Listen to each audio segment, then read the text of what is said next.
Hey everybody, Questwise here, and today I want to talk about a game that I've been on the fence about for a long time, and uh, uh, my buddy Alan Barr finally pushed me over the edge into buying this. This is he quotes as being one of his favorite role-playing games of all time, and while I'm a huge fan of all things set in this sort of period, this era, this genre, I knew I had to pick it up, but I wanted to wait till the newest edition was available, and I finally did it. And that is King Arthur Pendragon. This is a 5.2 edition, I believe is what they're calling this. So Greg Stafford has become a favorite game designer of mine within the last few months or so. I watched a lot of videos here on YouTube, one of which I will post a link of down below where he talks about RuneQuest, and then he also talks about King Arthur Pendragon a little bit as well too.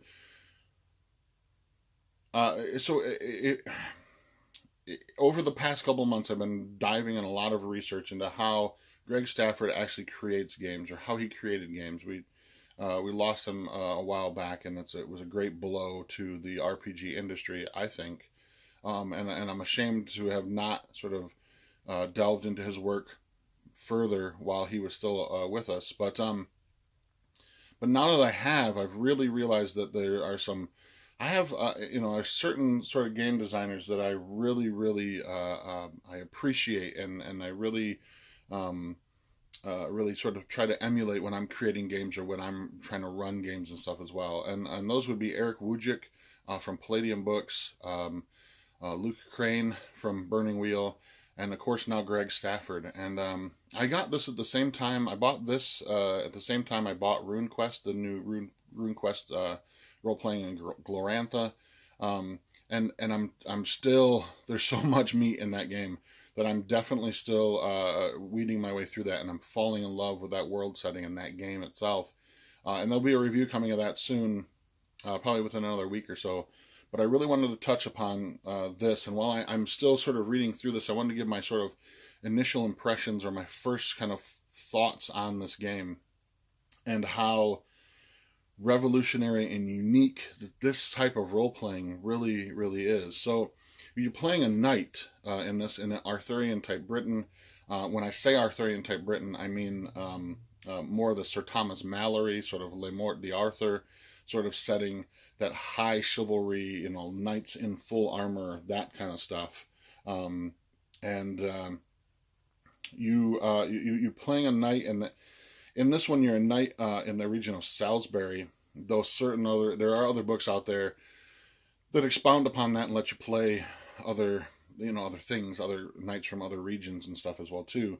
So this one's a little bit narrowly focused, but I think there's still a lot of potential in this game.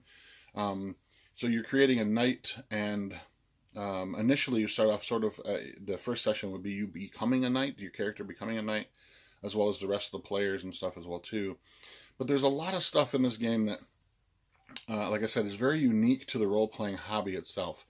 So this is more of a saga type game. This is more of sort of a generational type thing. Each game session you play represents 1 year in the life of your character, or the world setting at hand. And it's for a little while, it took me a while to wrap my head around that idea that, when you're playing a session normally in like D&D or any other type of role-playing game, you're sort of in the moment with that kind of thing. And with this, there's certain situations where you will be, but all in all, an entire session will encapsulate a full year of the characters' lives.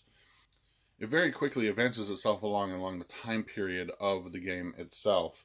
And what you'll find is that eventually your initial character will grow old if you play through, a longer type campaign, in that you become less useful, you become less, your abilities become weakened because of your age, and then hopefully you have a child that you can take on your thing and become knighted as well too, and continue that sort of legacy through a period of years and through generations and stuff. And the longer you play, the more generations you're going to cover and different events you'll fall into.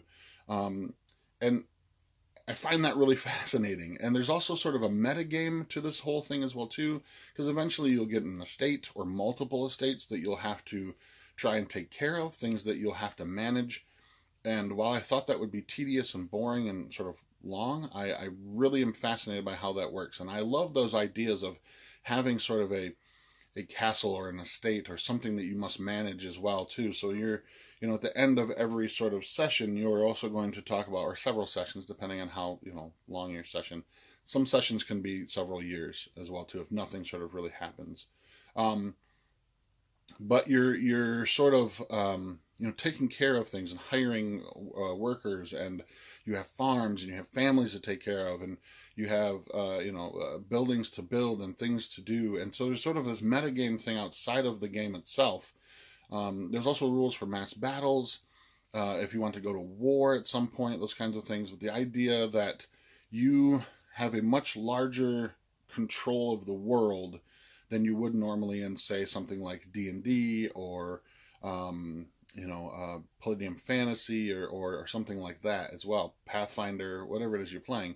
You have a much larger sort of scope that you're sort of focusing on in this game as well too. And I really like that. I really think that's a cool aspect of this game, is that you have this sort of thing. And the reason I like this is because sometimes, and I'm sure many of you fall into this as well too, but there's a lot of times when there's periods where you get to play a lot, and you get to get your group together a lot, and you're playing weekly, or you're playing, a couple times a month or whatever. But then sometimes you hit a dry spell, and for me, that's coming up very, very soon here in northern Michigan. I will be hitting my busy season, and thus my ability to role play, which is going to diminish quite a bit. So I might go to maybe once a month. What's cool about this game, what's cool about the idea that you have sort of this metagame thing going on, is that you don't have to be at a table to have these things happen. So you could do it via text or via, Skype, or you could do it, on a Discord channel, those kinds of things, where you're simply interacting with your players and your game master about things that are going on. And you make a couple of rolls, you might do an honor system kind of thing. And you can just discuss via text or via, phone call, what happens to your thing. And you just record you're recording the sort of passage of time of what happens. And I think that's really fascinating. I like the idea that I can play this on my own time, that I can just come home from work and sit on the couch, and have a drink, and then text my friends and be like, hey, so a year has gone by, nothing really, astronomical has happened, but, let's talk about your estate. Last time we talked, you were building a wall around you or whatever. Let's talk about how that happened. Maybe some bandits attack, or something happens that there's, your crops fail or some kind of thing. Let's discuss how you're going to deal with those kind of things. And it's not something you have to be at a table to do, and I find that really fascinating. Now, you can do that with other role-playing games, sure, but I think that this game really gives you the options of having sort of a bigger meta control over the things that happen in the world and stuff as well, too. And so while there are things that happen sort of happenstance, like, famine and war and, invasions and that kind of stuff, there's still a lot of other stuff that you can do in the game as well, too, by managing your household. Or the older you get, the more households that you can manage. One of the things I think is kind of interesting as well, too, say you're on your second character, right? You're on your second generation, but you still have your old character. He just might be an older gentleman now, and or lady. There's options in here for playing women as well, too. But, you have an older generation of characters still sitting there. Maybe let's go back to them, see what's happening to them. Let's see what's happening in their manor, in their sort of retirement kind of home, like not a retirement home, but, back in their home in their retirement years and stuff. Maybe they encounter something that they have to deal with, some kind of, local crisis or some kind of thing, and how that they would encapsulate those kind of things. So it gives you, again, a much bigger breadth of things to do. This uses kind of a similar system to RuneQuest, in that RuneQuest is a D100 sort of roll under system. This simplifies things a little bit more and uses a D20 roll under system for things as well, too. The other thing that's really fascinating about this game is the traits and passions and stuff that you have in here. So you might have prideful, and there's opposite ends of the spectrum for many. I think there's 13 different traits, different passions, and where you fall sort of on the scale of those things.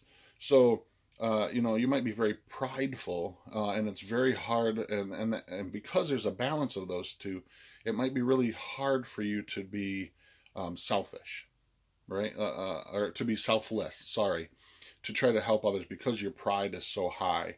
And so there's an interesting sort of dichotomy of the different scales of where you fall in your traits and your passions and such that make things really interesting as well too. And it also feeds into the whole thing of managing your household and managing your realm, basically, as it were, kind of thing. With a backdrop of King Arthur being there, and you start off under the reign of Uther. In some stories, it's Arthur's father. Sometimes it's not. But under King Arthur Pendragon, and then following along through the timeline. There's also a thing called the Great Pendragon Campaign, which is a big campaign book that you can get as well too, that'll take you through many, many, many years of gameplay and stuff as well. As many as, like I said, many other books. What's really interesting about this is it's not really the 5th edition of this game. It's sort of like the 5th printing. The rules, from what I understand from older editions, have been very similar to what is available in here. The other thing I have to say about this book is it's beautiful. I mean, the artwork on this is phenomenal. Lots of shields and heraldry and stuff in there as well too. But amazing game. Definitely go check this out if you're an Arthurian fan whatsoever, or just like playing a knight, or like the idea of this sort of meta game kind of thing. King Arthur Pendragon, the RPG, is definitely the one for you. So until next time, I'm Questwise, and I'm out.